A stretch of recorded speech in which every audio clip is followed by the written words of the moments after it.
What is going on, people? You're listening to the Collective Gamescast. Gamescast for everybody else. This is episode 35, one of our more random episodes, to say the least. I'm your host, the Malgadar. With me, as always, is my co-host, Chris. How you doing, Chris? Yo, what's up? I don't know. We're doing like a casserole episode, man. Casserole. Ooh.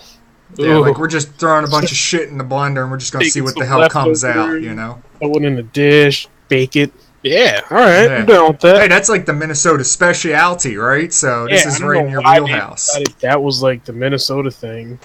Like, that was a shit idea for food. Like, there's so much they could have done. Like, it's Scandinavia, I'm sure they've got something. Like, saltfish. Something like that. I don't know. What do Vikings eat? Yeah, I don't know. I Nope. am not a Viking, nor have I ever been a Viking, so therefore I do not know. It's crazy, man. Oh, man. Come up with something better than that. Yeah, let me get through all this BS so we can get this thing started. Okay, All so right. we already went over Collective Gamescast, we went over Malgadar, we went over Chris.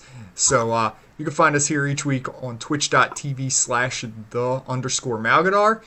If you can't catch the live broadcast, you can always get the podcast, iTunes, Stitcher, other podcast services. Just search Collective Gamescast. We always like to hear from people in the Twitch chat, as long as you're not an asshole. So, you know, put something cool over in the chat.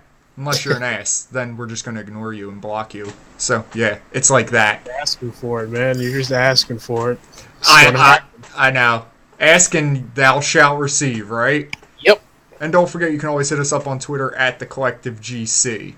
So, Chris, let's just go right into the Game of Thrones as we have been the past few weeks. You know.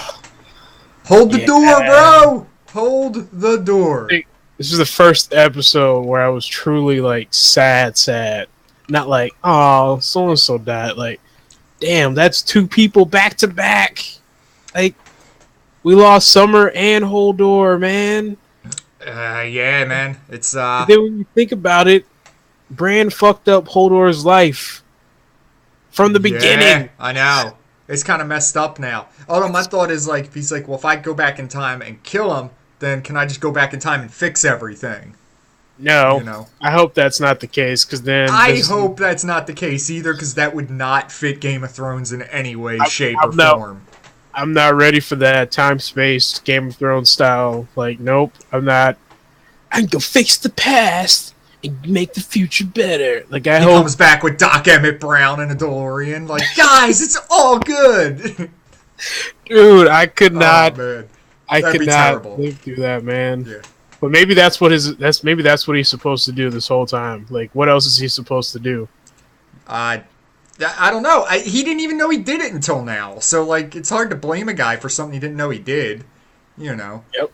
Now he knows he did that it. But that was when, you remember when he first met that guy, he ended up talking to Ned, and he pulled him out real quick, like, yo, don't do that. Yeah, right. Why, man? Yeah. 'Cause he'll fuck people's life over.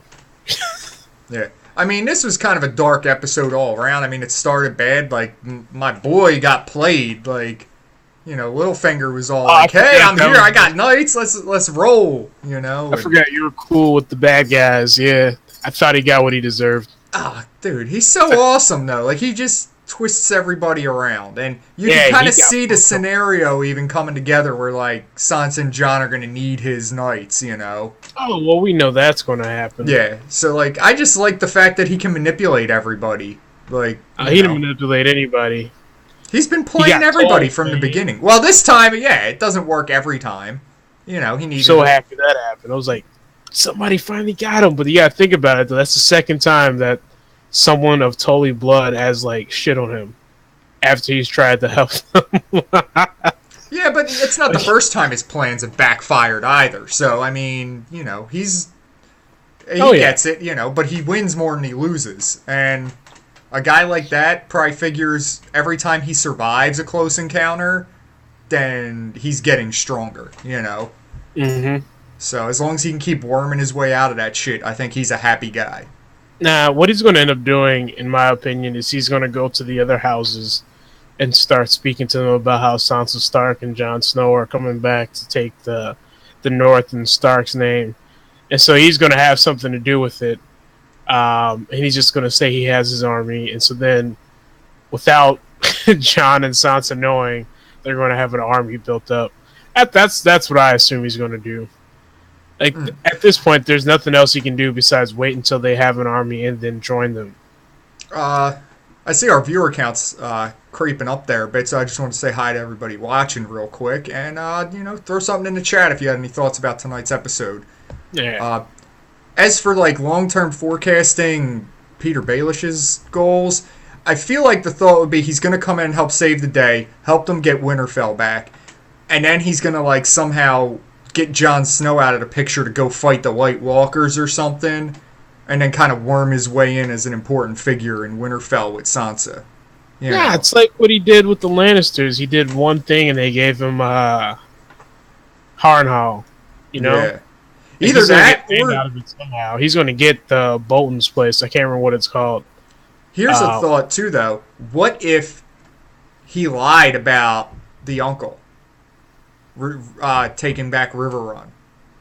Oh no! Well, no. Okay. Is this like a book virgin situation coming back to bite me in the ass, or? Yeah, no, it's all true. Okay. Yeah. Hey, I didn't read the books, you know. Yeah, so in the more books, surprises for me until you spoiled them. Yep. I didn't want to, but it's just like, it's cool. Shit. It was just a thought I had. Like, could he be sending them into a trap? But I was like, what does he gain? Like, he's already sent her into a trap. He didn't send her into a trap. He intended it to play out the way it did. This is true. He just didn't realize that she would have more of a spine. He created that person. I actually think it was Brienne stepping into the picture that messed it up. Because I think if it was just her and him meeting, then he could have manipulated her. But she felt more confident having Brienne at her side. And who wouldn't? Interesting thought. Yeah. I think ever since Sansa went the black hair, black dress from like season 4, was it? Yeah, it was like the last episode you saw her in. I think it was episode 8. Yeah. Ever since then, I think she's become a different person. I don't know if she has a bit, but I thought it was going to be like this real drastic change, and it wasn't. Because she's still kind of like easily manipulated. Not really. I think so. She's running things right now. Yeah, a bit, but she's been running the show since she got away. I guess we're just getting different vibes from her. I don't feel like she's really got that much control of the situation. I hated Sansa as a character in the beginning because she was that annoying spoiled child who just like had this fairy tale dreamland, even though people were dying left and right. And then, soon as this happened, and even when she was with the Lannisters, it was like I kind of feel bad for her, but at the same time, she's very shitty human being. Like she doesn't care about jack shit besides herself and her fairy tales. And then she meets Littlefinger, and there's a whole transformation where she becomes tough. She starts doing things on her own. Even when she was with Ramsay, she could tell she was starting to like become a tougher human being. And with Theon, she became a tougher person. Like. You can see she's not the one that's going to get manipulated. Yeah. And I think if she was still to be manipulated, she would have let Littlefinger continue talking. But I think from her learning about him, the more he talks, the more he can manipulate people. Like he's got that method about him. And but I could tell she's definitely slowly becoming a stronger human being, which is great.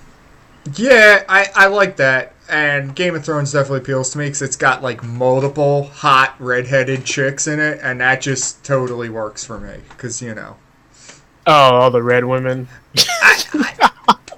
I don't know, redheads, man. They're exotic, and they're finding lots of nice ones. So good on them. That is not the easiest casting call, I'm sure. I wouldn't call redheads exotic compared to other hair colors. That's kind of natural rare hair colors. I'll say rare. And actually, who knows? They might not. I don't even think they are. A couple of them are redheads. So it's just a little. It's just a little thing that I like. Okay, leave me alone. Enough of this. Anyway, moving on to more shit that happened in the episode. Uh, so all Tormund, his his eye fuck game is like on point. He knows what he's doing, man. Every time he looks at Brienne. yeah, I like that she made a little mention about that too. You know. Yeah. Like, oh man, it's great. Yeah, that's going to be interesting to watch develop. Mm-hmm. You know, he hasn't said a word to her. He just looks at it like, yeah. And it's weird though, because every time he makes a weird face like that, like I just keep thinking of like Wyndham Rewards commercials, and I'm like, God damn it! Totally Wyndham's breaking my immersion. He's in like a series of commercials for the hotel thing. Really? Yeah.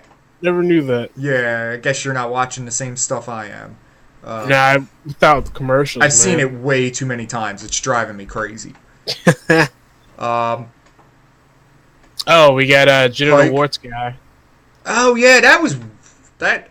You know, that part was kind of weird, like the play and all. I was like, this scene is going on way too long. But everything with Arya, I really am liking though. Really?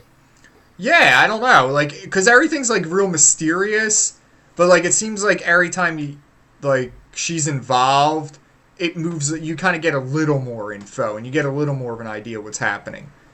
Like all the stuff with Bran. I remember at one point during the episode tonight, I just said to my wife, I was like, "This is just. I don't even understand what the point to his plot line is right now."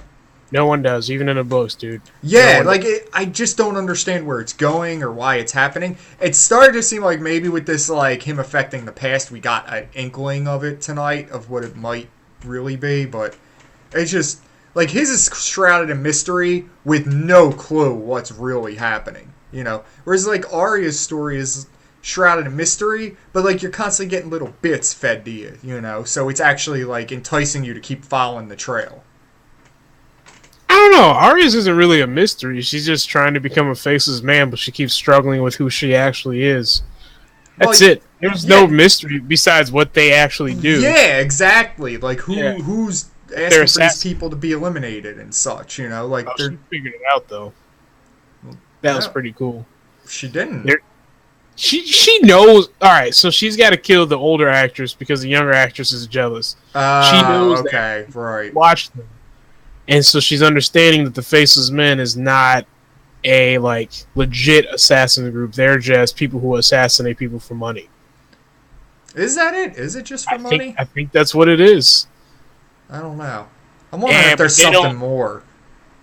Like, do people have to offer their face like when they die or something? I don't know. No, probably. I mean, that would seem like a more apt price. Like, what would they care for money? Yeah, that's true. That's true. But I can't remember. There was one scene where an old guy came in and prayed or something. And then I think he prayed or something, and then they gave him a poison. Yeah, that's right. And I can't remember if it was him paying for his own death so he can stop being whatever it was that he was doing, if he was dying or whatever. I can't remember, but I remember that. But yeah, I remembered it too, but I don't know. Either way, I'm curious like where that's going. You know, that's got my interest. And Arya's internal conflict is interesting. And that little blonde bitch, man. She nasty, Chris. Like, she whooped her ass. Oh my god, and she likes it. Like, she's enjoying it. And it's like, are you sure you're like one of these emotionless people? Because you seem really vengeful. She's into it. Yeah, man. We'll fuck you up. Teach you a goddamn lesson. I'm waiting for her to get hers, man. Not as bad as like Joffrey or Ramsay, but you know, like if one of these days like Arya just kind of catches her with that bow staff across the face, I'll be pretty happy. Like, yeah, all right, yeah. I think Arya is going to snap, right? Maybe. I think she's going to go to a point where she's going to just say, "Fuck it, I'm leaving." She's going to overhear something about what's happening in Westeros. Well, what happens when somebody puts a price out on, like, Sansa? Yeah, like, something like that's going to happen. Yeah, that would seem like the thing that would break her. And she's going to straight up murder that chick. And don't forget, her sword's still, like, tucked away, too, in that stone. Oh, yeah, it's off the side of the temple, yeah. Yeah. So, I forget what the name of that sword was. Needle. Needle, that's it. I wanted to say Quill, and I knew that was wrong. Yeah. Close enough. Well, I was thinking Quill, the pen is mightier than the sword, like. Yeah. Nope, that's not it though. No, good. it wasn't. Good. Okay, so Pike, we had some shit going on over there. What did you think of that? Dude, their whole ceremony is pretty goddamn badass, but I can see a lot of issues with people actually dying. But you know what I mean? Like, let me just drown this guy. And I know, right? Back. And we don't resuscitate him or not. Like, I thought that when they drowned him, I thought they were going to bring him out and then try to bring him back. And if he came back, then he would be deemed like the guy. And they just laid him there, and I'm like, 99 times out of 100, that dude should die. Like, people don't just resuscitate of their own accord. What is dead may never die, man. Yeah, apparently. Somebody tell his brother that. I think he died. Just saying. Man. But yeah, remember when I told you that was the crazy uncle? Yeah, he is crazy because he's really obsessed with Theon's cock. Like, what's the deal with that? He, like, I don't know. I'd be like, Uncle, like, I'm not dude, come in on, the shower with you, man. Like, I'll wait till you're done. Like, Theon just missed a lot of issues by being with the Starks as a kid. He could have gone through some things. Yeah, right? Oh, God. That is... Anyway, moving along. Yeah. But yeah. And then they started, like, they showed them all running while the dude was being drowned. Yeah. Are they seriously, like, running for their lives, or is this part of the ceremony? Like, what is going on? Nope, they knew what was up. Everyone knows he's fucking crazy, man. Yeah. I was glad they took all the ships. I was like, good. And then you saw all the people. He's like, oh, you bitches, get to work. And I was like, ha, y'all got what you deserved. Yeah, right? This guy's gonna fucking be an asshole. Congratulations. You know someone's like, fuck. God damn it. We definitely didn't think that through. We got too hyped too fast, guys. Shit. He said dragons. I was all aboard, and I didn't realize what was going to happen. I'm so sorry. Yeah. Did not mean to share his name. We had a quick, brief scene. Well, not too brief, but rather small compared to some of the other scenes. We had Jorah Andal's little scene with Daenerys there. Oh, that was a legit scene, yeah. Yeah, it was, man. That was like, for the first time, like, it seemed like he was trying to tell her, like, how he felt and, like, what the deal was. And it seemed like for the first time she was actually listening. Yeah. And it's like, that's great. I gotta get a deathly disease before you will listen to me, woman. Like, god damn it. So, good on him, though. Sends him away. That's the best part. Yeah. Oh, that's cool, though. But just go get cured and come back, and we'll talk. Yeah. Just felt like, all right, that guy's out of my hair now, so... I just like the idea that it's like, go find the cure, and it's like, oh, wait, I know a guy who can help you. But he's dead. Yeah, sorry, man. You should have looked for him like a season ago. You could have found him. What guy cured Grayscale? Stannis. Remember his daughter? Ah, that's right. Stannis. Yeah, they managed to halt it somehow. And that's royalty. He's not royalty anymore. Yeah, she had the Magic Johnson plan. I know. Yeah. Best insurance plan in the country. In the Seven Kingdoms, anyway, right? Yeah. Let me think. I know there was another scene I was thinking of here after that. I do know I was gonna ask you if you think he can find the cure, or do you think he's toast? Well, because like if that's his last scene, that's pretty good. But it's like, do you just write him off? Like he never comes back? Like is he just sitting out there like a Syrio Forel, just waiting for a chance to bring him back in? Well, he's on. I don't think he'll find one in Bravos. He's got to go back to Westeros, right? But he's been banished, so it's like I don't think he can go back to his family at all. They did mention his family though when they were talking about the families they could use, but I don't know. Yeah, no, I think he'll end up going back to his family. I think he might. I know his family's in this season. Well, I guess women we'll of his family are in this season, yeah. Okay.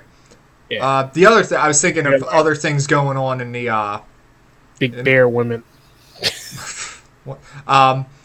No, I was thinking about Tyrion and Varys and their meeting with the Red Priests. Dude, that scene. I've never seen Varys uncomfortable. Yeah, he looked shaken, man. Yeah, man. Kind of like a James Bond martini, you know what I mean? Like, oh, jeez. Just saying. Nope. Yeah, dude, that was intense. Like, yeah. Whew. And it was weird because he was like trying to throw the whole thing off all of a sudden, and I didn't quite wonder if he knew. It was just strange because it was like, this guy's like a professional diplomat. Why is he blowing this thing up over his personal agenda? Like, I'd never seen him do something like that before, you know? I think when she came up with the story, that was probably it. I loved how he brought it up, though. Like, come on, y'all said it was Stannis. Like, what's the deal? You know? I wonder why he did that. And I want to say when she revealed that story, I wonder if that was the reason why. Like, he didn't want to believe it actually was true. Yeah, I guess. I don't know. It's just weird because part of me wants to believe they're total like frauds, but then it's like they're bringing motherfuckers back to life too. So it's really confusing because it's like they got something going on, but they seem to get everything wrong too. Their god, well, that like she said, they're humans. Their god, the old gods, which is what the Starks follow, are the only two that have seen. Oh, I guess the drowned god we can count in there too, who have actually done something. Okay. Like the seven that the Seven Kingdoms worship haven't done shit. Mm. But you've got the Lord of Fire who brings people back to life twice. It's not, I mean, hell, I say that one twice dude's as in like 7 people. times or something. Yeah, Right? I'm saying that guy is like 1,000 times, and he just keeps coming back, right? Yeah, I want that drunk red priest to come back, man. He was pretty cool. Shit. You know? They brought him in and he's just somewhere else gone. Like, I'm like, no. Like, that dude was actually kind of cool. In the story, he wields a sword of fire and just runs through people. Oh, man. He's an actual, like, battling priest. It's pretty awesome.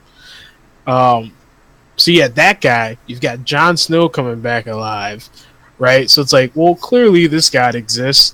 Then you've got the Drowned God, who apparently is actually bringing people back alive who have died by drowning. Mm. That's their ritual now, right? Yeah.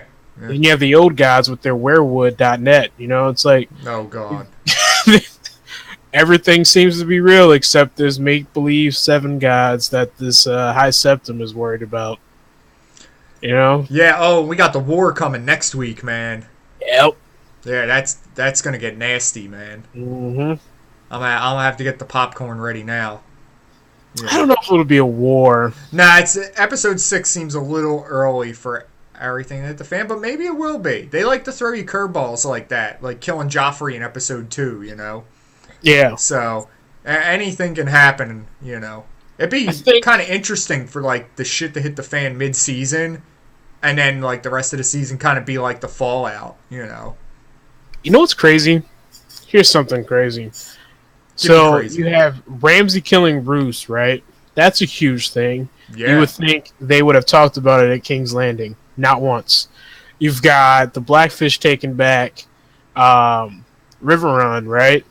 You would think the... No, wait. They mentioned that last week. Did they? They mentioned the stuff going on in the north, if I recall, because they said something about, like, with everything going on up there, and we can't even worry about it because we got our own problems here. I'm pretty sure when Cersei and Jaime sat down with the other two at this Kevin Lannister and yes, and in the small council room when they were discussing all of that came up. Okay. I think so. Surprised they haven't said anything about that. Like, you now have a bastard running. I want to know what the hell Ramsay is doing. Like, he seems like a psycho. Like, why isn't he marching on like the wall yet? That's a good point. Like, I know he sent like a letter, like, oh, give Sansa back, but like, I could just see him being like, you know what? Fuck you. I'm just coming to murder you anyway. Like, you know, because that's kind of the way he plays. Like, get your guard down, and then he just murders you. Just ask his dad. Somebody on Reddit described Ramsay's letter as Xbox Live messages. Oh man. Oh man. At times that could be pretty close. Yeah. Yep. It was like 420 Flamey. It was his name. It was his username. It was like, Oh god. this is great. That's Man. pretty good, man. I like it. Yeah. That was good stuff. But yeah, I don't know. I can't imagine him not doing anything now that he has control. You know? I don't see him being the type to just sit around and be like, oh, let me get fat. Like, he likes killing stuff. That's it. Like, my hobby is video games. His hobby is murder. So, like, when that's your hobby, you kind of got to leave the house. You know? So I wonder if he's... Here's what I think is going to happen. Everyone has departed. What's the name of the tower that the Night's Watch is in? Castle Black. Yeah, Castle Black. They've all left, right? Well, all the important people left. Everybody except the remaining Night's Watch left, right? Yeah. Is he just going to attack those guys? Like Dolores Ed's going to be the next dude to die? Ed can't die, man. Well, let me think of it like this. If you didn't want to kill any of the big-time characters off, that would be the perfect way to set it up, right? Yeah. They all happen to leave to go negotiate with other families, and that's the perfect time. Night's King comes cruising down across the wall as Ramsay approaches Castle Black, and the Night's King takes out all the Botans, actually, all the Umbers, and all the Karstarks. Actually, I'd really like to see Ramsay go up against the Giant. That would make my life, you know. That's not a battle to see, man. Like, even though I hate Ramsay, I still want to see him put up a fight. I think the Bastard Bowl would be alright to see, you know? Yeah, that's true. Yeah. Yep. John's a good fighter. Ramsay's a ridiculous fighter. It'd be fun to watch. Yeah. Well, dude, he can fight in his gym shorts, you know? About this dude, right? Like, every other, like, bad person that you saw wasn't, like, a good fighter. Like, they weren't, like, known for how good they were. Like, Joffrey didn't know how to use a goddamn sword or a crossbow.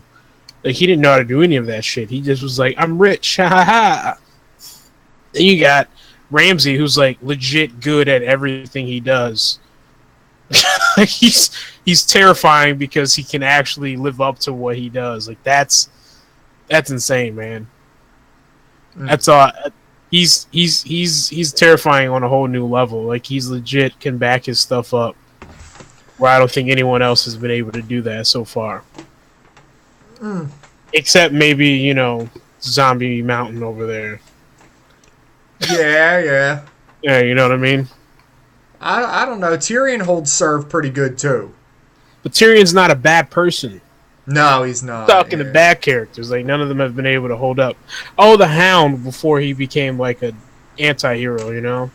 Yeah, well, his problem was he was born with a crotch, and that was his weak point. You know, Bran took advantage of that real quick. Yeah.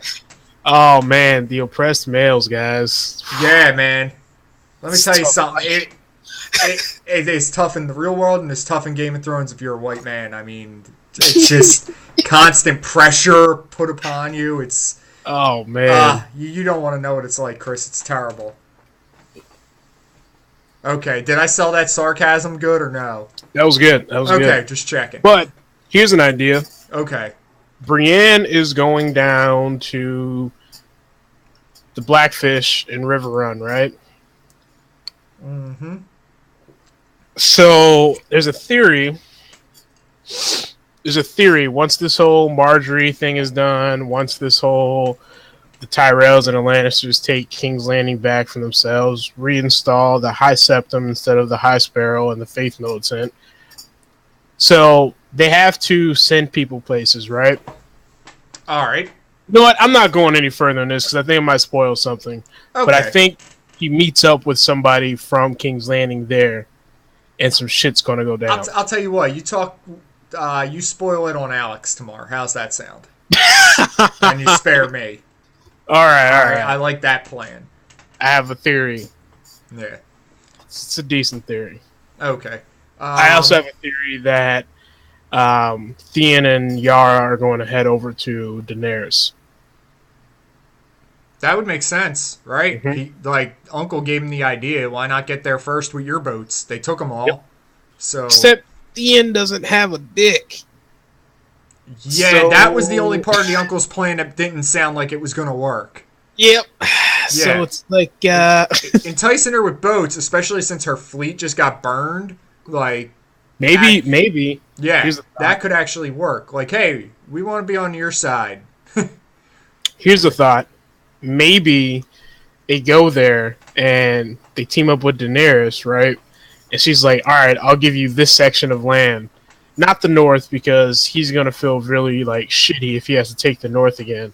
But, like, Castle Rock, High Garden, You know, here, guys, you guys can have all this. Like, your Pike is now, Castle Rock. Yeah, you know? Man. Damn. He can't offer her, awesome. like, I'll give you an heir. He can't do that because he's got nothing there. So it's like... Unless, like, one of the Red Priests can bring it back, I don't know. I mean, they brought whole people back. Yeah, right? I mean, bringing a part back's got to be a lot easier. Yeah. He'd be like, yo, can you, like, remodel it, though? Like, can you, like, maybe add a couple inches? Just a little to the girth, maybe. You know what? I guess if you're going that far, you may as well at least ask the question, right? What's the worst they could say? No? Do you have any sketches that I can, like, pick one from? Oh, yeah, it's like picking out a hairstyle, right? Yeah, there you go. Not quite, Christopher. Oh, poor guy. I don't know. Well, we're halfway done the season of Game of Thrones, man, so... Yeah, man. This was a sad episode. Summer it was a dark episode. I mean, you knew it was going to be a bad episode, like, as far as, like, gloom and doom, when Petyr Baelish's plans backfire on him. You know. No one cares about that, man. Dude. That's my boy, sorry. We lost another direwolf, and we lost Hodor. Yeah. Come on, man. You knew Hodor was going out at some point, so that didn't... dude, Hodor is Hodor. He's the retarded guy. You're just like, yeah, he died heroically, like, holding the door down. The wolf was just like, yeah, I'm gonna take them all on. Like, what, are you drunk? Like, come on, yeah, that was dog. That was probably, like, due to a CGI budget. Yeah, I guess. They're like, dude, we can't keep putting in this wolf, guys. We're not gonna have the episode done on time if we do the scene the way you want. Like... And the other thing I didn't get was the stupid dryad chick. Like, oh, I have this last grenade. Hold on. Let me kill myself with it, too. Why? Yeah. Just throw it. Like, it's a grenade. That's how it works. You throw it.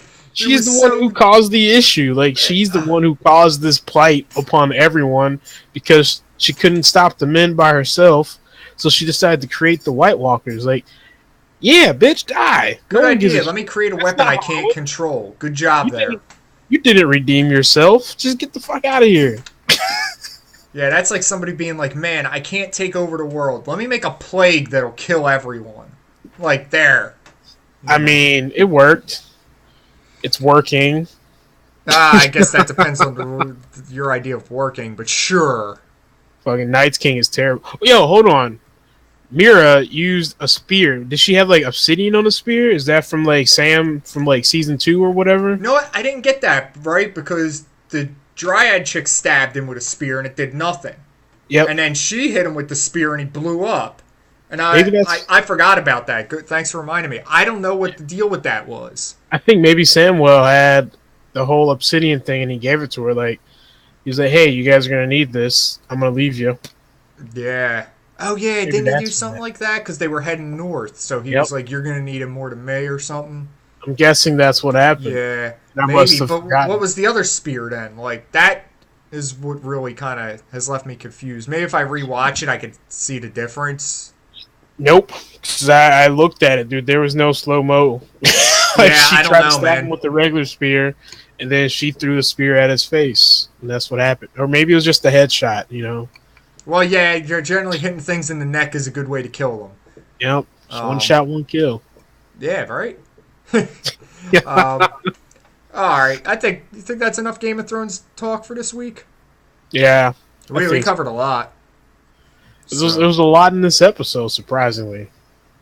Yeah, no, it was pretty decent. I mean, and to think that they really didn't even hit a couple areas. I mean, I knew from the previously, like, we were only dealing with a couple groups, you know? We Because had they every showed group so except much brand King's stuff in the open. Yeah. Yeah, So, we hit every group except King's Landing, and no one wants to see the Sand Snakes and Dorns, so that's yeah. good. Yeah, that's true. I mean, they barely touched anything with Daenerys. Like, it was, you know. It's a closure thing. Like, all right, Yeah. next chapter. Yeah, although she's got Dothraki again. It's full circle, Chris. Like, it all came back around. Not only does she have Dothraki, she has all the fucking Dothraki. Like, she's got everybody. You know what I heard they call her? Firebird. Firebird. I don't know. I'm just being a dick. Sorry. All right, so Chris, what have you been up to this week? How about we transition out of that? I played a lot of Stellaris. You and the Stellaris, man. Yeah, it's really fun, man. Like, I've tried different ways to play the game, right? So you have different governments and different traits that you can give the population, and that is how you develop your empire. Because if you go against that, your population revolts, and then you have, rebellions and all that shit. So you got to kind of keep that method going as long as you can to, like, keep them happy, keep them producing, keep them from rebelling, while also trying to expand, right? So I've been doing all these, like, nice and, like, easygoing, like, hey, everybody's welcome, yay, Bernie Sanders style. And then, like, it wasn't working for me, Like, I could expand, but then, you form alliances, you form federations with everybody around you. You're kind of stuck in that zone, so you can't, like, really expand like you should. But you have a federation with you, so if you start a war and they all vote for you with the war, then you all kind of just, like, bum rush the shit out of this dude. So that part's cool, but you're still not, expanding your own empire. So then I decided to go with, like, this militant, slavery-loving asshole of an empire, and it's been fun, man. So, like, the first time was, like, when you played Spore and tried to do, like, the peaceful, and you were like, oh, I have to dance my way to an empire, and it was like, this sucks. Yep. Then you play again, you're like, I'm gonna murder everything, and you're like, oh, this is like a video game. This is how it should be. Yeah. So I create this empire, and I just started expanding, like, rapid expansion, getting my military up, getting all the minerals and energy that I need, and it was working, like, perfectly. I was like, yeah, fuck yes, this is going. Had certain areas enslaved, was doing my thing. And then I attacked this one place who they kept sending me insults because they're like, you guys don't think freely, blah, blah, blah. So I was like, well, fuck you too. And I attacked them. Killed everything, right? Just murdered everything. And then I took, like, 3 of their colonies and, I enslaved their people, obviously. Like, why not? Just go in and enslave. Bam, bam, bam, done. But they were trying to revolt in too and all that stuff. So then one of the colonies decided to actually start a rebellion, and they ended up taking control of my colony. So I said, oh, shit. So I brought my army in, fucked them up, got control back of my colony, and then I purged every last one of them from my empire. All of them are dead. And you know what? Damn, you Skywalkered them. Dude, I didn't feel bad, man. Like, it was just like... You were just like, I hate sand. Fuck these bird people, man. Like, it felt good. Like, yeah. Damn, you done did in the Aarakocra. That's fucked up, man. I couldn't help it, man. They tried to revolt. Like, yo, I'm just colonizing you. Like, come on. Like, really? Man. Coming soon, everybody. Stellaris Stories with Chris. It's great stuff, man. And then there was a scourge that came in. So they have, like, random events. They'll have a robot rebellion. They'll have a scourge, and there's something else that happens. I haven't seen that one yet. But the scourge comes in, and they just start off in this area, a small area on the map, on the edge of the map, and they just kind of creep into the territories and start taking over. And they're pretty strong, right? Okay. So I see this, and I'm like, time to prepare, because these motherfuckers look like they're going to just take over half the map if no one stops them, right? So one of the larger empires, is able to, like, contain them into a small area, but you can still see them sprouting up in different areas of the map. And so I'm like preparing my army. I'm expanding. I took control of that one empire that was like insulting me. Like shit was going well. And then I expanded too far, and there's these ring roads, which are fallen empires, and they have by far the strongest army you'll ever face. Like they are insane. If you cross into their territory, they don't take your shit. That you cross into their territory, they burn your whole empire down, which is what happened. Shit. I thought I was doing well. I was about to take over the Scourge, about to capture the matriarch of the Scourge and all that. Hey, Chris, you got to go all Walmart on it and roll back. I tried, man. Like, yo, previous save file 2. Save file 2. Help. Dude, I was sitting there. I was holding them off, too. Like, I was like, this is impressive. Like, I haven't been able to hold them off since I've played. Like, I'd always run into them and it'd just be game over. And so, like, I'm holding them off. I'm like, we've got equivalent armies. Like, this is legit. And so then I go into their territory, start wreaking havoc on their stuff, right? And I'm slowly taking apart their army, just just going down on their army. And then all of a sudden, yeah, pretty much, that was phrasing. Yeah, man. Did you hear what you just said? I heard you it. just Tobias'd it. I just wanted it to go by, man. I just wanted you to like, boop, yeah, sorry, man. I was actually paying attention to you this time. I'll try to stop doing that. Yeah, so I'm in there. I'm thinking that I've already deteriorated most of their unit. It's all good. And then out of nowhere, a unit like twice the size of mine just pops out of nowhere and just decimates me. I was like, well, that's game. Jeez. Thought I had something Chris, going on there. I totally see why you keep playing this game. It sounds like a blast. Like, I mean, it is, man. You just keep getting wiped out. It's a challenge, man.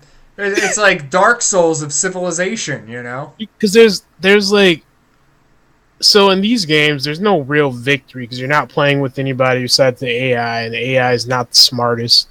But like, they have victory goals, so it's like, take over all the empires, you know, like, okay, and then there's another one, but I can't remember what it was. Oh, I think it's like finishing they have different stories that you can finish with your science ships. So as you're researching, you'll like unlock different mysteries of the universe, which is kind of cool, but I've never actually done it yet. I mean, you already sold me on the game, man. I mean, for real, like, you die all the time, and there's really no victory. Like, I mean, how much more does a game need? It's just trial and error, man. Yeah. Replayability. So is math. You don't see me doing that in my free time. Like, oh, man. It's good stuff, though. It's good. Nah, I know it's your kind of game, man. Yeah. Did you do anything that wasn't Stellaris? Stories. Ah, yes, you were saying you wanted to get to that. All right, so give me some. How much time did you spend with it? I spent. You know what? I can give you a number. That's crazy. 42 minutes.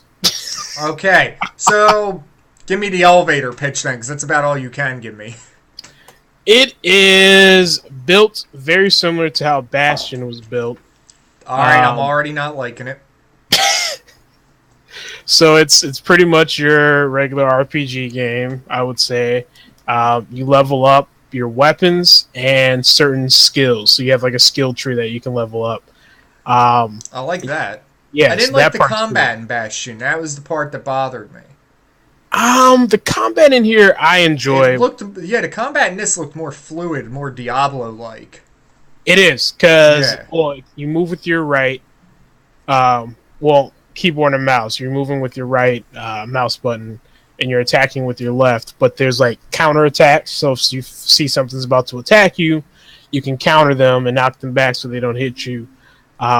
There's also, you've got like a grappling hook. You have a dash so you can dodge things. The enemies are different, so you're not just fighting the same style of enemy, which is nice. All right, but the point to this game was the stories, right? So So give me some of that. So far, you are kind of like an outlaw, I want to call you, that somehow gets trapped in this thing where the mother of this kid dies. She says you have to protect the kid. The kid has a book. The book's supposed to help save the world, and kid dies. And now you have the book. So then you're kind of just going through, and they have different phases of the story. So you go through, you play like 5 minutes, and then you get like 5 minutes of story, and at the end of those 5 minutes, you choose a path to take. And so each of those paths determine what's going to happen later on in the game. I haven't got to the point where I've actually made like a hardcore decision yet, but it's always 2 choices. You choose one, you go. Okay. Yep. And it's a lot of story. I don't know if it's just because of where I am in the game or what, but it's a lot of conversation and not enough gameplay. Okay. Well, that seemed to be kind of the idea, though. It was more about the stories than the gameplay. But it also seems like the kind of game you have to play multiple times through to get like the max out of it. Well, that's what they said. You can get play through one playthrough, and then you take everything you got at the end of that, and you apply it into the next playthrough and choose different options, so you can see the different destinies that you have. It's a good game. It's a good gameplay. It's good fun. I was expecting more action, but no, it's pretty solid so far. I haven't. That's probably the only complaint, is that it's not as much action as I wanted. Also, the narration is meh, because it's one guy playing the voice of everybody. Okay. Yeah. So that was a clever way to save money for an indie dev, huh? Yep. That's really the best way. And sometimes he changes his voice, sometimes he doesn't, but that's what you get. Okay. I could probably live with that. Yeah, it's not bad. It's not game breaking or anything, but it gets kind of like, I'm really tired of this guy's voice. But yeah, but the game's legit. I give them that. They did very well with the gameplay. Although I wanted more from each choice you made, but I guess because there's so many choices you're going to make, that they just kind of shortened the game length. So like you do a part story, you do a little part story, and it's usually like 5 or 10 minutes of gameplay before you do like a story section. Okay. But it's decent. I still might check it out. I've been liking bite-sized games, so that might... I would still check it out if I was... At some point. It's one of them things I want to get to. Okay, I don't have a ton that I did this week. I am enjoying having my Vita set back up, back on hashtag Vita Island. Nice. Rogue Legacy, I have everything now. Like, I just started getting into some runs of that, and I unlocked everything in the manor, and I bought all the runes, and I have all the weapons and equipment, so at this point, the only reason to play is just to play. There's nothing left to unlock. Except for the optional bosses. The optional bosses in this game are hard as... They're hard. And I played NES, and I played a lot of NES games, so yeah, they are a pain in the ass. They're not impossible, but they're like the kind of things you got to practice a lot to like learn the patterns. So I don't know if I'm gonna bother or not. I don't know if it's worth the gray hairs, but we'll see. I also started playing Tactics Ogre, Let Us Cling Together, and that hold up. Let Us Cling Together is the... Yeah, that's the subtitle. Is a colon Let Us Cling Together? Yes. Oh man. Don't ask, don't tell, I guess. I don't know. So, yeah. It's interesting because I wanted to play it because everybody says it's like one of the best like turn-based strategies, like very similar to Final Fantasy Tactics, which is one of my favorite games like ever. So I wanted to check it out. You could see the similarities and the differences because it has some of the same developers.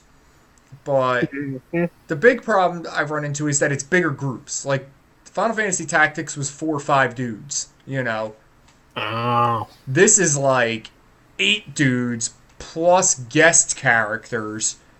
And so the enemy has the same amount of guys, so battles take really long.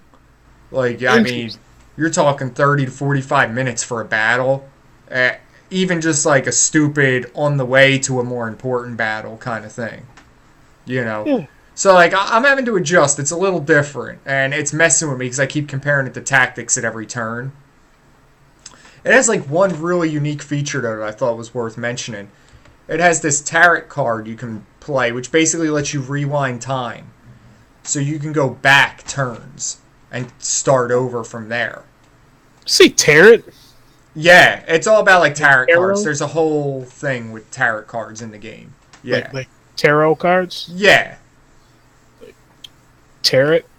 Yeah. I don't know. I don't call them carrows. I call them carrots. Yeah, but carrot spelled with 2 R's. It's tarot. Why would that have anything to do with the T? 2 different words, man. Whatever. We're splitting hairs here. It's tarot. It's not the important part. The important part is that you can rewind time. You know? Like, think about that in a turn-based game, how valuable that is. Oh, dude, how many do you get? And That's how the rare? thing. You can just keep doing it. What?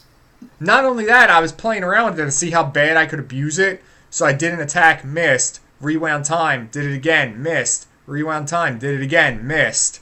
Right? And I was like, I feel like if I do the same action, no matter how many times I do it, I'll never hit the percentage. So I said, what if I take the same guy and move him around to the side so it's a better percentage? So I rewound time, moved him around to the side, attacked, hit. Oh. Yeah. But, so it's a bit cheese in that you can really abuse the hell out of it. Yeah. But it's really useful when you're learning the game. Because, like, any kind of magic spell that's like a missile can hit your own guys. And sometimes it's hard to tell if you're like on this angle, if it'll hit your guy or not. And the game isn't as clear as Tactics was in telling you that. So it's nice because if you fuck it up and hit your own guy, you just rewind time and undo it and move your mage to a different spot to get a better angle. That's some bullshit. It's really useful in that you don't like shoot yourself in the foot, you know. Yeah, but that defeats the purpose, man.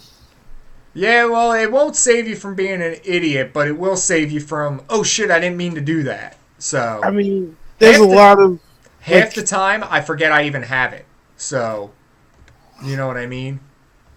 Mm-hmm. It's not like I get critted and then I'm like, oh shit, rewind time. Like, I'm in the middle of the fight. Like, I forget that I have it a lot of the time. I have to remind myself, you know.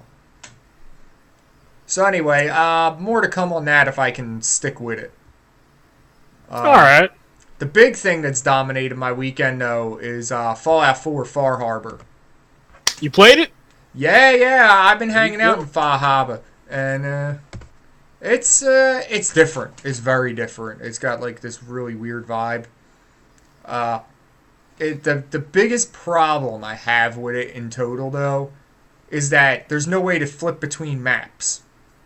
So if you want to fast travel from Far Harbor back to the Commonwealth, you have to pick the Commonwealth icon and then load into the Commonwealth. Oh, God. Then fast travel where you want to go. And it's like, why can't there just be a map switch? Oh, dude, what's that, like 30 minutes of travel in real time? Oh, God. Or, like, how come I can't just click the Commonwealth button on the map and then the Commonwealth map opens? Yeah. So, it's really annoying. I cannot believe they didn't think of that. Especially with the egregious load times. Oh, my God. Yeah. Feel it for you, man. Yeah, so that kind of sucks when you want to like run back and dump shit off at a workshop. So I set up a supply line real fast. I was with the sales. Like, can you do supply line? Yeah, because I was just like, I can't do this. Good but shit. You know, I still like running back to Sanctuary. I don't know. I just like it more. I'm weird. Oh, you've been using Sanctuary as your main? Yeah. I set it up and I just kept it. I was like, screw building another base. Yeah. The quests are interesting, right? So, like, you get to Far Harbor Town, and then you get inundated with side quests by all people in the town. They just walk up to you? It's like, you get this quest, and then it's like, help the people of Far Harbor. And then it's like, optional, help this person, optional, help this person, optional, help this person. And then you talk to the people, and they give you quests. And some of them are, like, chain quests. You know, so it'll be, like, 3 parts. You know. Okay. Then you go to the second place where the synths are. And then they load you up with quests. You know. And then it's the same thing. Like, help the people of the synth town. You know, and it's like, help this person, help this person. The exact same thing. And I didn't even get to the Children of Adam yet, but I'm assuming the exact same thing's going to happen when I get there. So, they're at Far Harbor too, huh? Yeah. With a more interesting story? It's like yeah, kind of. I guess it's the Mexican standoff. You know. Oh, Yeah, so like everybody kind of like wants control of the island, and like the Far Harbor people seem like they're kind of dicks, and the Children of Adam seem like they're kind of dicks, and the Synths kind of seem like they want to be like, can't we all just get along? You know. the robots So making the most sense, huh? yeah, I know. Go figure, right? But I don't know. There's also part of me that thinks the robots are full of shit. So, So, yeah, so we have Far Harbor, Children of Adam, and the Synths. and the Synths. That's it. Yeah. What's cool is since I sided with the railroad in my main playthrough, there was some connecting stuff with them too. Like it actually put a couple of lures out there. Like let the railroad know about this shit. You know. I should have done the railroad, man. I felt really bad when I killed them off. Whatever. Oh, spoilers! Yeah. So I don't know. It's the same like three groups fighting against each other. I just been trying to knock out all the side quests because I'm like, well, I want levels. There's still perks I want. Let's do everything. You know. I did find a legendary creature. It was a legendary fog crawler. What? Yes, and this thing could eat bullets, man.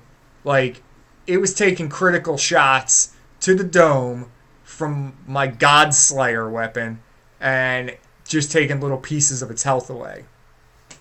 So I had to cheese it and find high ground, and then it just kept running into the wall, and I just shot down at it. You know? Oh, And it took a lot of bullets, man. It took a lot of bullets. this thing would be terrifying. Yeah. Just Yeah, looked I it was up. really glad I had the high ground.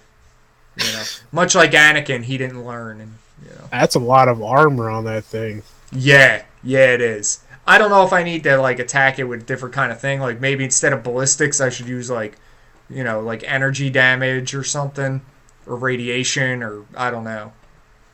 So Yo, do you maybe have it's weak. Maybe it's weak against something different. Have you seen the one that looks like the angler, the deep sea fish? Yeah, That guy looks kind of cool. yeah. Most of the stuff I fought isn't too bad. I fought a hermit crab, dude. A hermit crab? I walked up to this place and there was a big ass truck. And all of a sudden a hermit crab comes out of it. A big ass one. Like 3 times my size. And the truck was its shell. Oh, what? Yeah. I was like, oh shit. Like, they can camouflage because I would never suspect that. Dude, that's crazy. Yeah. So that was pretty wild. I was like, holy shit, that was clever. You know. I guess if it got that big, that makes sense. Yeah. Let's just look that thing up. Holy crap. Yeah. It's very dark, it's creepy. So I guess my early Far Harbor review is creepy and questy. So Creepy and quest. if you All like right. that, then it's for you, you know. So I'm just glad to have a new place to explore. I don't know. I'm like it's like a vacation. You know. So yeah. Oh, man. So yeah, that's pretty much it for me. I watched a couple more 30 for 30s this week. Oh, okay. Yeah, I watched Fernando Nation about Fernando Venezuela when he came up with the Dodgers. Dude was a straight beast. Yeah. And I also watched The 16th Man, which was about the South African rugby team. Oh, okay. I was Yeah. like, what? Yeah, that was really, really good, man. Like, really good. So, yeah, Interesting. I would recommend watching that one, especially just because it, like, really gets into some of, like, the messed up politics of apartheid in South Africa and everything. Yeah, I You know. assume so. And there was some dude, man. He played for the New Zealand team. Dude was a monster, man. Like, his name was, like, Jonah Lumo or something. Oh, my Most God. They showed video of this guy. I was like, he's a monster. Like, how does anybody tackle him? Yep. Like, I his... feel like most of the New Zealand... Dude, I'm They're telling you, this guy's leg looked like it was as wide as me. Like, it was ridiculous. Like, it was Earl Campbell, like, all over again, you know? Yeah. Yeah, but that was really good. Definitely worth watching that one. I watched some comedy, man. Comedy. I watched comedy. Comedy. Sorry, I thought watched, I was Mr. Garvey there. I watched on Netflix. They got this Ali Wong. She writes for that Fresh Off the Boat show. Yeah. Okay. Yeah, dude, her stand up is top notch. Definitely hilarious. Definitely worth watching. She's one of those. You know how there's always that female comedian who tries to be like just free, like, you know, like men can say this, why can't women? And they kind of just like really bad at doing it. She's definitely one of the top people like who can do that very well. Like, she's solid delivery, solid jokes, like everything's legit. It's like, this was great to watch. It was good. She's got some good stuff. One about it was like organic bread, I think it was. She called it lesbian bread. There's some other good stuff in there. Okay. But, I would say watch that one. That's pretty much it that I've gone off Netflix. Been watching a lot of HBO stuff. Okay. Yeah. All right, Chris. So before we get out of here, I got a thought for you. All right. So what I want to do is go over, Shigeru Miyamoto. Sure. Creator of Zelda, Donkey Kong, Mario. I've been under this thought that, like, maybe, I don't want to say he's overrated, but the idea that maybe he's kind of like seen his best days and he's kind of a has-been, for better or worse, right? And not in a bad way. I mean, the dude's done awesome work. But just like, maybe he just doesn't have it anymore. Like, maybe the orange has been squeezed dry, you know? And this would happen to any creative person. You know what I mean? Just ask George Lucas how hard it was to try to make more Star Wars movies. Not easy, you know? It's because he didn't really want to, and you could tell. Yeah, okay. Well, anyway, so what I've got Shigeru Miyamoto's gamography up, right? I want to go down the list, and let's just kind of see if there's a progression, because I haven't actually done the work yet and looked through it. So we'll kind of go through it. I'll give you the highlights. If you want to pull the same list up from Wikipedia, by all means. Yep, I'm on there. Okay. Yeah, there's a link to his gamography on there. And we can just kind of see if maybe there's a case here, or if maybe we just kind of, because of Nintendo's sinking ship, we think he's sinking too. You know, maybe he's just maybe he's just caught in the crossfire. You know. Yeah. All right. So he's got some early stuff. The first notable thing on here is Donkey Kong, director and designer. Awesome arcade game. Can't argue with that at all. All right. Yep. 1982, we got Donkey Kong Jr., director, designer. Another good game. Remember Donkey Kong Jr. Oh, you don't? Oh, man. Yeah. Donkey Kong Jr. Yeah, that was baller. Okay, 1983, Mario Bros. For the arcade. Yep. If that game didn't have the Mario Bros., nobody would care about it. You know, we care about it now in retrospect. Yeah. You know, but honestly, that game is not worth talking about. Let's see, we got Devil World, Donkey Kong 3. I don't remember Donkey Kong 3, do you? Not really, no. Okay. 1984, Excitebike. Yes. For the Famicom. He was a designer. So, Excitebike, good stuff. Not a great game, but in the NES days, that was a pretty decent game, especially because it had like a design a track. You know, it was the original Minecraft. No, but it had no save chip. I think that's what killed it. You couldn't save anything you did. So that was really the issue. It was a one-time thing. Yeah. Let's see. We got Urban Champion, Ice Climber. Nobody even cares about Ice Climber except for the fact that they were in Smash Bros. Ice Climber. That was the game where you had I forgot their names. The two things, the boy and the girl Eskimos. Yeah. Yeah. All right. That was okay. Okay, now we get to the big bomb, right? We got Super Mario Bros. Yep. Director, producer, designer. So, awesome. Game that saved video games. I mean, that's legendary stuff right there. Like, that's a career right there if you make that. Like, just ask the guy who made Space Invaders. Like, Yeah. I don't think he ever did anything else. You know, one game was it. So, we got Super Mario Bros. The Lost Levels. Yep. He was director on that project. That game was way too hard. I don't know what they were thinking. That's probably why it was Lost Levels, man.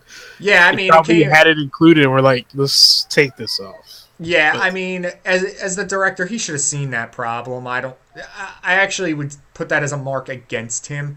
Cool game. I like some of the ideas they had there, but yeah, come here, kitty. My cat's getting a little too comfy with my setup here. Let's get her out of the way. Okay. Okay. So yeah, I don't know. I guess Lost Levels is a pick-em, you know. I've always liked it. Yeah, it's kind of cool. I just find it to be too hard. So I get that. or too frustrating. Like it doesn't feel. It feels too far removed from the first Mario game. You know. I'm a weird dude. I'm okay with the frustration. That's usually I am. That game just felt like so. I don't know. I just had trouble getting a read on it. Like I never felt like I got comfortable with the game. Like Mega Man can be frustrating, but I always get comfortable with it. Like I feel like everything's in good balance. You didn't turn on your Neo. You weren't able to feel the code and react. I don't know. I can't adequately express what I mean by that. I think I get what you're saying, though, Yeah. man. Like you kind of, I get what you're trying to say. Okay. Well, Just anyway, I just like fucking with you. well, okay. Well, be that as it may, the next game on the list, The Legend of Zelda, that's big time. That is huge. How does he get 2? That's in 2 years, though, right? 85 and 86, yeah. Oh, yeah. I mean, Legend of Zelda didn't get here, I think, till 87, but yeah. I mean, he was working on it there. So, yeah, so The Legend of Zelda, I mean, the first, like, open world RPG on consoles, like, way back when. Like, what a great idea. And then Zelda never was open world again after that. I don't know how that happened. I don't understand it myself. Like, Zelda 2 was kinda, but it wasn't the same. Like, you had to go in a specific order, you know? And that was really annoying. After Legend of Zelda, he works on Doki Doki Panic, which is Super Mario Bros. 2 over here in the US, as a producer and designer. So, there's another epic one. That name fits what Super Mario Bros. 2 was. Yeah, it was kind of... You know what I mean? Just the way it sounds. Yeah, it does fit. It's a very different kind of game. Never got a proper sequel either. My son asked me about that the other day, and I was like, I don't know why it didn't. I was like, it should. You know, Mario 3D World is kind of in the same vein, but it's not the same. No. I'd like to see them toy around with that and make a proper sequel. I'd be down for that. Yeah. That'd be kind of cool. Uh, Such a unique game and ending. Yeah. Zelda 2, The Adventure of Link, was his next game. Producer. So, funny to think that he did all 3 in the first game, and he was only the producer for Zelda 2. But either way, another good game. Not as good as the original, but it was neat. I liked like the level up RPG kind of system they put in there. Mm-hmm. You know. Then he works on Mother, which is... I don't even know what that is. That's Earthbound. Oh, that's Earthbound? Yeah. Ah. Yeah. I don't know if Earthbound is Mother 1 or if it's one of the other Mother games, but that's where Earthbound comes from. Yeah. Okay. Yeah. Then Super Mario Bros. 3. I mean, I don't know what else I could say.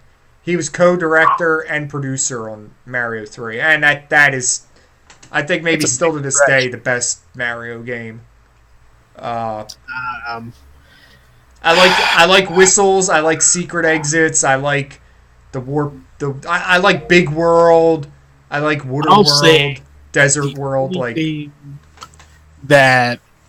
I know you're like a Mario World guy. I've always loved 3 though. Like 3 is always between World and 3. I can't decide which ones I want to go back to. Yeah. But I'll tell you one reason that stops me from going back to 3 a lot is that I always have to play it straight through. I can't just stop, come back. Well, now with emulators I can.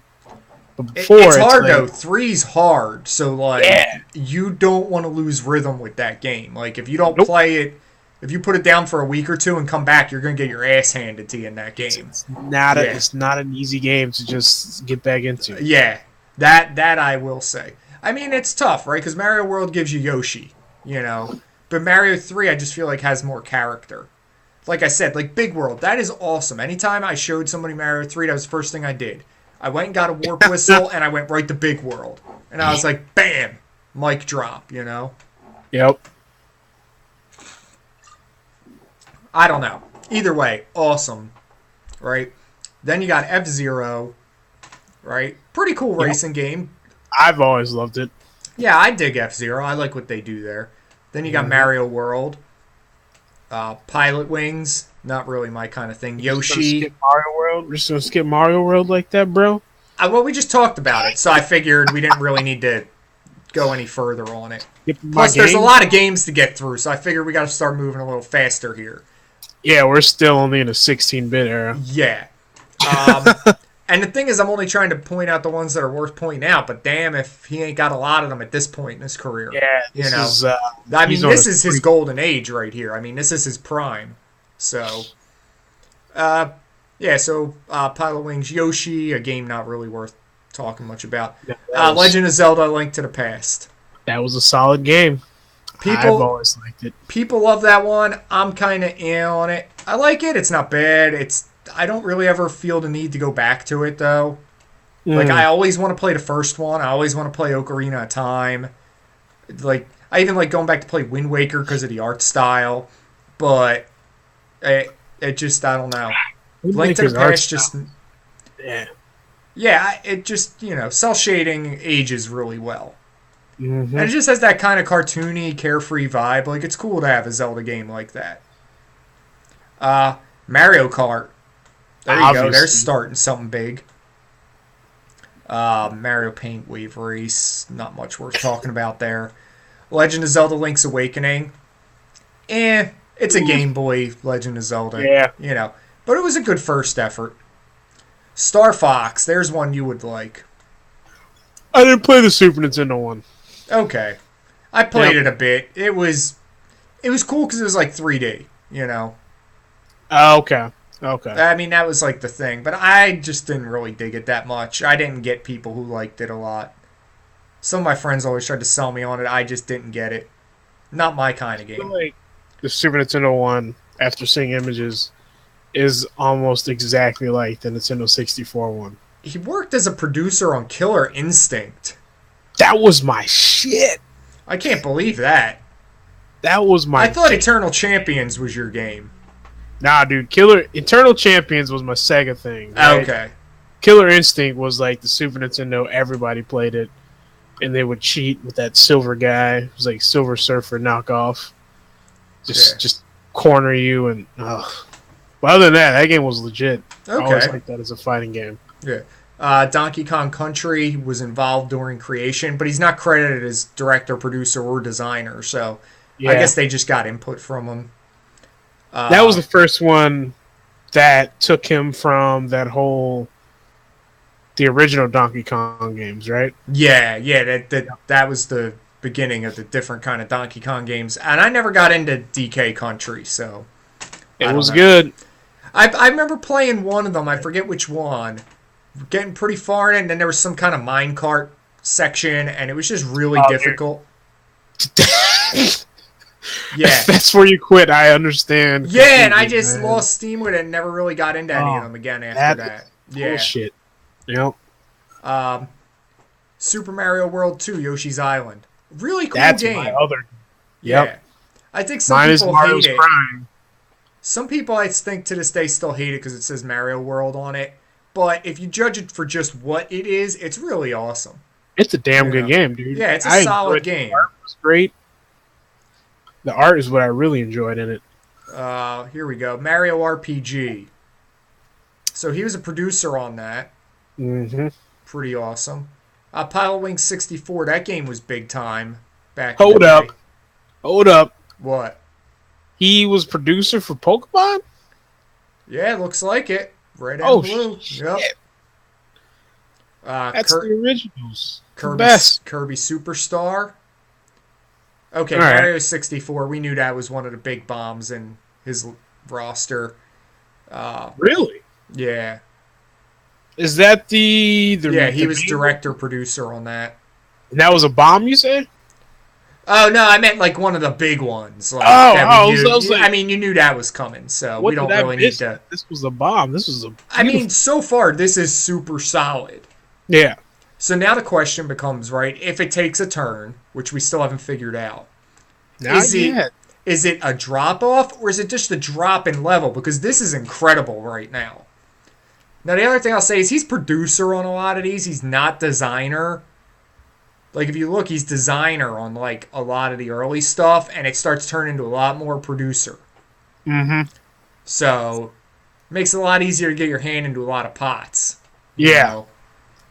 So, Well, he's got multiple games coming out. yeah, in the same year. Yeah. I mean, let's just look at 96 here. 1, 2, 3, 4, 5, 6, 7, 8, 9 games in 1 year. That's 1, 2, 3, 4, 5. Oh, you're counting systems? No. Oh, I didn't realize it was on different systems. That's Yeah. pretty intense. I was counting like actual solid games. You got Oh, okay. Mario RPG, you got Pokemon Red and Blue, you got Kirby, you got Super Mario 64. Wave Race was pretty good, and Mario Kart was pretty It was a good. pretty legit early in the system's life cycle game, yeah.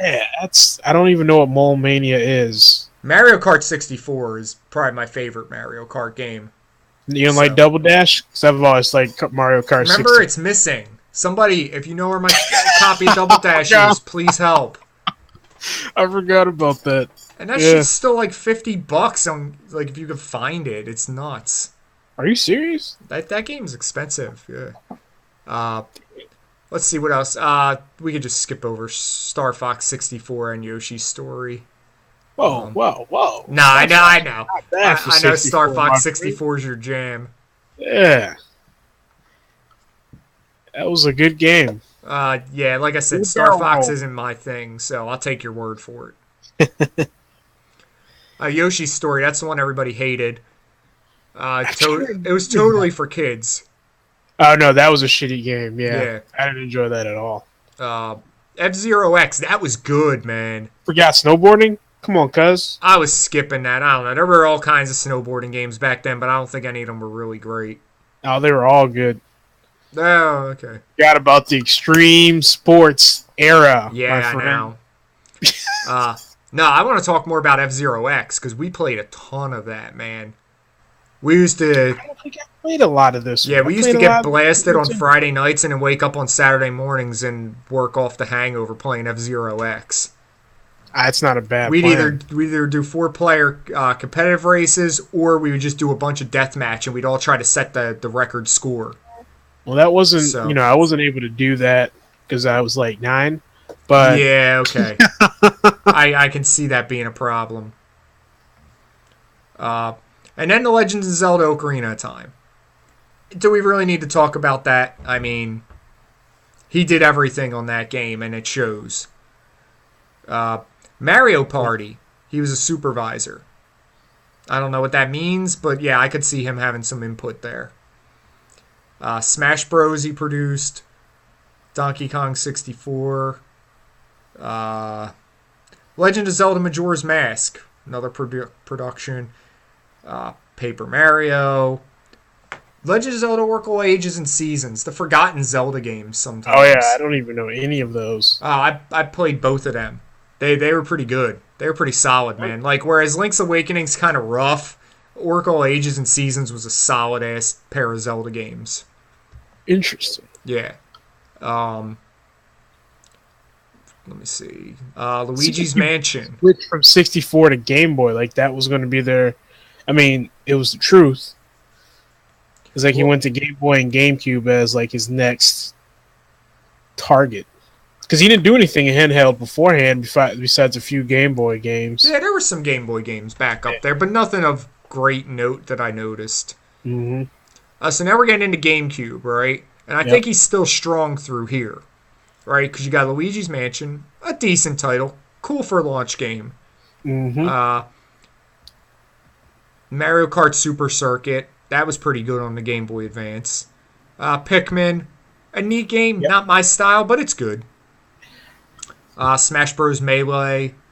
Obviously. Eternal Darkness, he was a producer on. Interesting. Yeah. And Mario Sunshine. So there you go. And Pac-Man Versus. Oh, I love Pac-Man Versus. Yep. I remember you talking about that. Yeah, Pac-Man Versus. Donkey Konga, not to be forgotten in there either, man. Jungle Beat? Yeah, that was good, man. That was the drum one, right? Yeah, the bongos. Yeah, that's not a bad game. The song selection was kind of weak, but just playing the bongos was really pretty cool.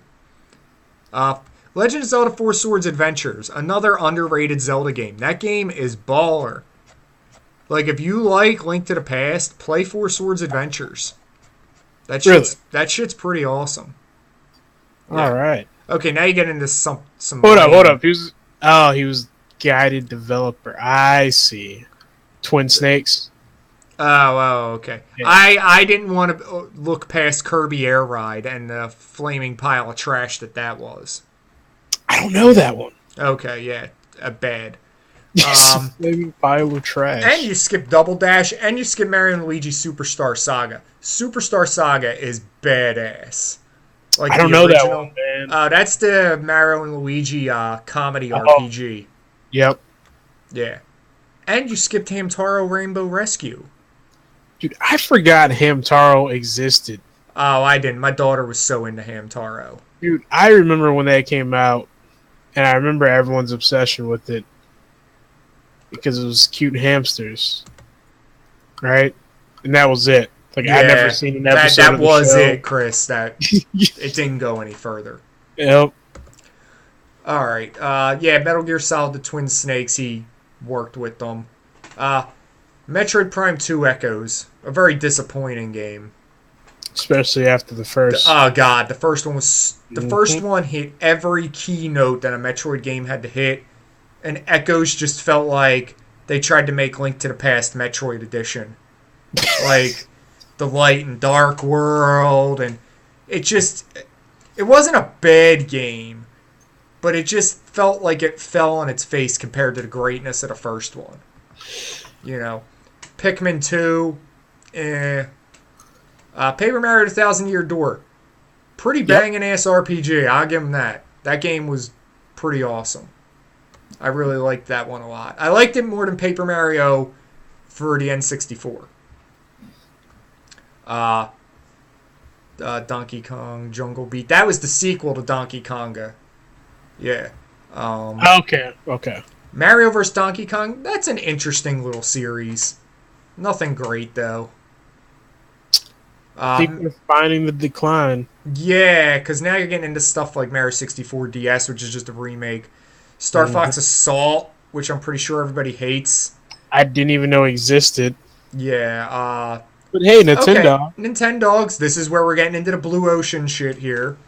Mario Kart DS, that's pretty solid. Mario Donkey Kong 2, another sequel. New Super Mario Bros. I give them props on this one. That's pretty awesome. When that game came out, that was like, oh my god. Like, you know what I mean? Like, they went back to 2D. That. Oh, man. I've seen it, but I've never played it on DS. Okay. I never owned a DS because I never felt like I needed two screens. So I never bought one. Go buy a Wii at the fire sale and just get it on Virtual Console for your Wii. Well, I always just played, what is that? I always played the Super Mario Bros. Wii. Oh, okay, yeah. That one was better in my opinion. I hated that one. Similar. Oh, dude, I loved it. Yeah, I don't know. That's the only new Super Mario Bros. Game I didn't beat. I didn't like that one. So we got Wii Sports and then Legend of Zelda Twilight Princess. Yep. Pretty solid. Super Paper Mario. That one was kind of a flat line. Oh, Mario Strikers Charged, your favorite, Chris. You know, that's the soccer one, and I actually enjoyed the soccer. I actually enjoyed all the Mario sports, even though they were kind of like Yeah. very bland. I still enjoy playing them sometimes. Legend of Zelda Phantom Hourglass. Not bad. Didn't even know that existed. It's a DS game. That's it's a why. little weird, though, because you have to do everything with the stylus. Yeah. Yeah. It's a little... It's strange, and it's a sequel to Wind Waker. I'm figuring out the decline. Phantom Hourglass actually has a decent story and some really good puzzles. The So stylus stuff holds it back. Now, there's another DS Legend of Zelda coming up that's garbage. Yeah. Metroid Prime 3 Corruption. God, that game was so boring. But Mario Galaxy was baller. So, if he was busy with that and didn't pay any attention to Metroid Prime 3, I could see why. Mm-hmm. Yeah. Wii Fit, I don't know. I guess that's worth mentioning. I don't know. Prime 3. What? He's not even listed for anything on Metro Prime 3. Yeah, I don't know why it's on the list, but it is. Perhaps he had the same role as he did for the other two. I don't know. Probably supervisor. Yeah, maybe. Because, I mean, that was retro, but... Mm-hmm. Yeah.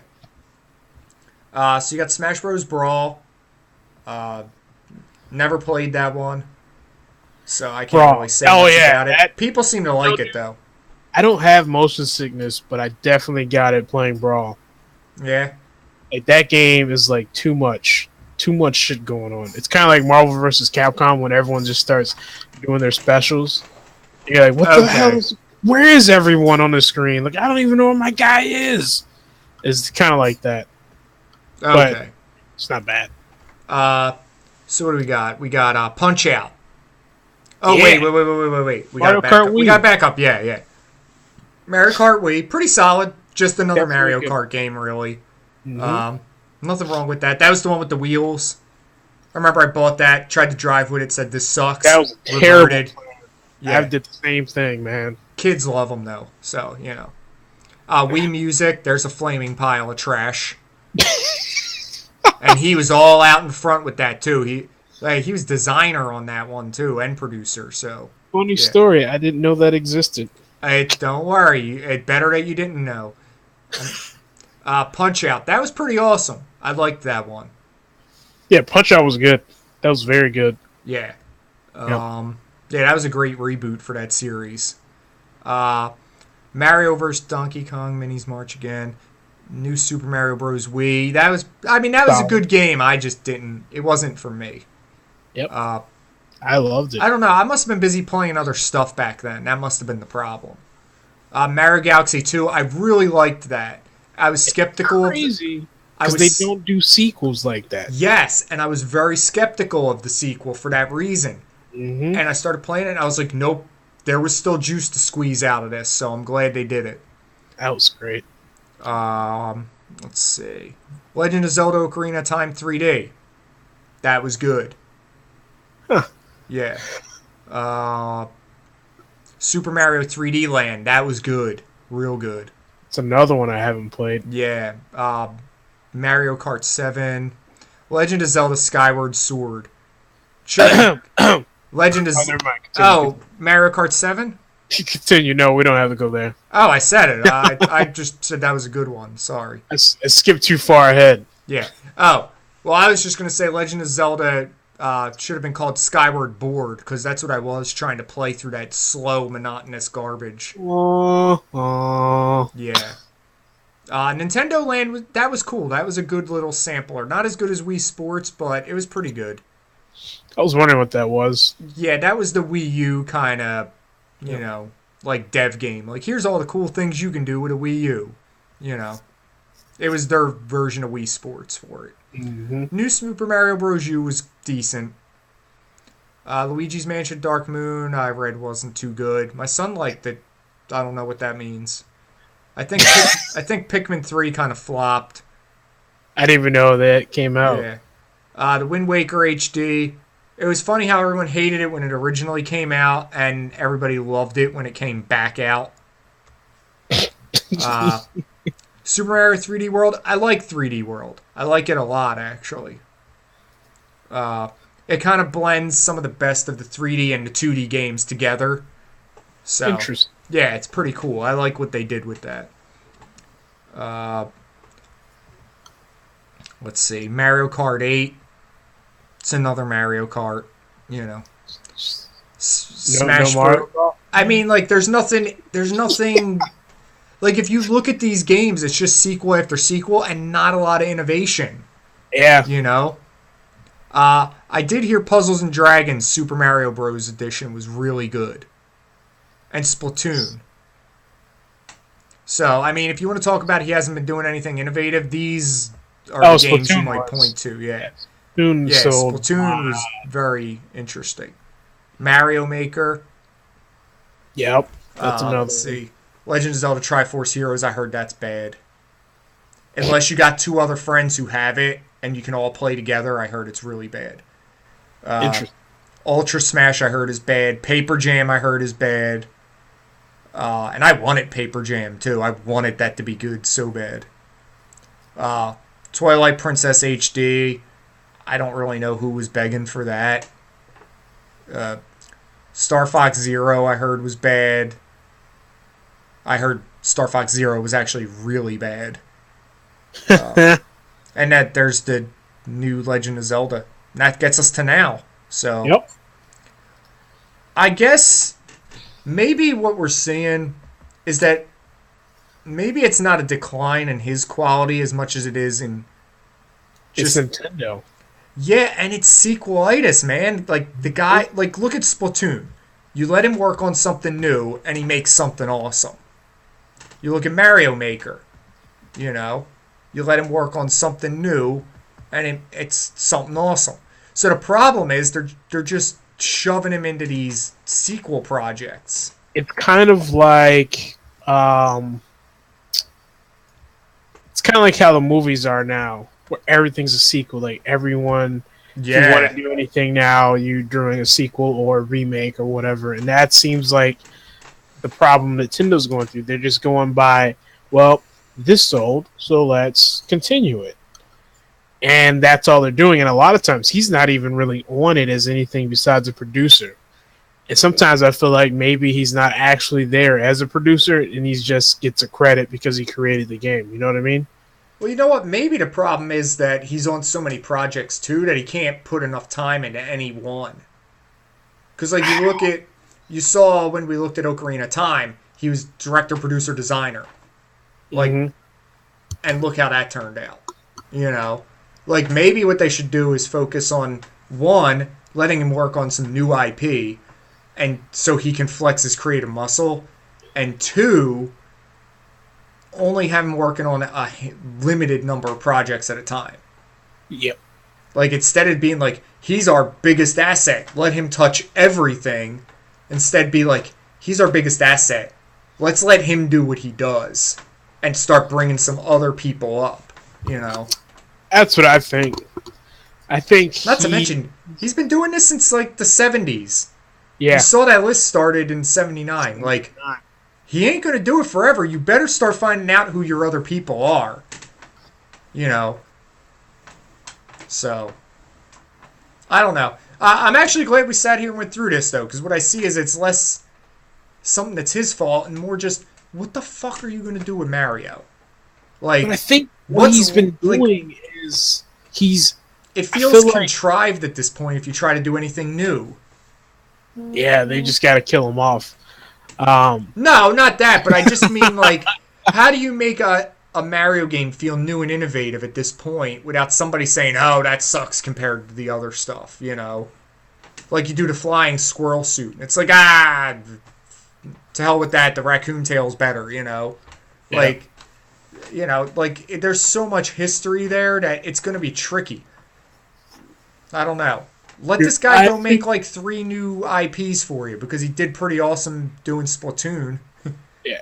You know? It's definitely not him. I think it's definitely Nintendo, and I think it's definitely their quirky, innovative ways of doing things. Because he was on a roll all throughout the basic game systems. You got your 8-bit, you got your 16-bit. Even going into 64, he was doing all right. And as soon as they started adding shit to it, like, ooh, look at the Wii. He started like doing that and including that into his games. They weren't really the best of options, you know. And you said, like you said, with the Nintendo game, what was the game with the DS? Link's Where you Awakening? control. I think that's the one you were talking about, where you're controlling it. But they did all right with it. But I don't think they did all right. Oh with yeah, they did go with Phantom Hourglass. It was the follow up to that on DS, Spirit Tracks, that was just flaming garbage. Yeah. Yeah. And then I think about, and I compare that compared to how they failed on Star Fox by using the Wii U controller. Like, Yeah. think a lot of it is not him, and it's just Nintendo A, working him a lot, and B, trying to be this innovative bullshit by coming up with gimmicks that people don't want. I don't want that shit, man. Yeah, I don't know. We just want Nintendo, and we want some good games. Good games win, man. Yep. Yeah, like, and it's funny because like their two biggest properties, Smash Bros. And Mario Kart, don't use the gimmicks.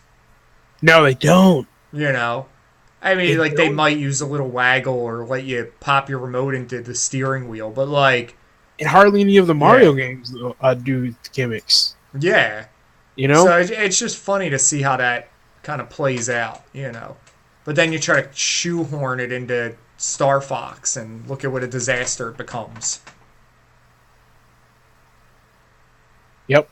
Yeah. All right. Well, thanks for going through that with me, Chris. I think we learned something. We did. Nintendo is evil. I was going to say they might just be choking Miyamoto to death, but I mean, that's the same thing. I feel a little better now, though, that maybe it's not him, and maybe it's just the way it's the workload he's being given to manage, and the restrictions that are being put on him. You know. So. Yeah. I don't know. I don't know. You got anything else to say before I wrap it up, man? I think Nintendo needs to stop trying to do their own in-house thing with one guy. It seems like he's been really doing all the games that Nintendo releases. And maybe, branch out. Maybe have him oversee all the teams and, give them tips. Maybe create some new people to, develop games for Nintendo that are different. Yeah. And allow him to be, instead of actually being part of the projects and designing the projects, just have him kind of take the back seat and organize. And start mentoring some young people in, and maybe get some new franchises, get some new IPs. I don't know, because I'm really shocked now. But they ended that list really opened my eyes, because the two things that jumped out were Splatoon and Mario Maker. And you know what's going to happen, right? Mario Maker is technically a Mario game, but that ain't like any other Mario game. That's its own thing, and to see those two things, and it's why wouldn't you let this guy off the leash? He's creative. Let him go be creative. Don't confine him to the walls of Mario and Zelda. Let him go make something new so he can just do whatever he wants. I don't know. But I'm pretty sure we're getting a Splatoon 2 coming out. Yeah, and that's the problem. They'll be make another one. No, let somebody else go make the other one. Let him make the next new thing. Oh, well. Whatever. Chris, it was a fun 35th episode. Yeah, man. 35. Getting old. Yep. Yes, you are, man. Our show is almost ready for a midlife crisis. Not yet, though. Not yet. We're almost over the hill. Yeah. We're getting there. Anyway, that's Chris. You can find him on Twitter at ChrisBCGC. I'm the Malgadar. You can find me on Twitter at the Malgadar. The show is at the Collective GC on Twitter. Hit us up. Tell us what you think. Tell us how bad we suck. Whatever. It doesn't matter. Chris, it just doesn't, man. It doesn't. Right here on twitch.tv/the Malgadar every week. You can check us out live if you want to hang out, be in the chat, all that good stuff. And if you're more the podcasting type like me, just check us out on iTunes, Twitter, or iTunes, Stitcher. That's it. And yeah, we're over there, iTunes, Stitcher, and we got the YouTube too. So just search for Collective Gamescast. Until next time, guys, I think that's going to do it. See you later.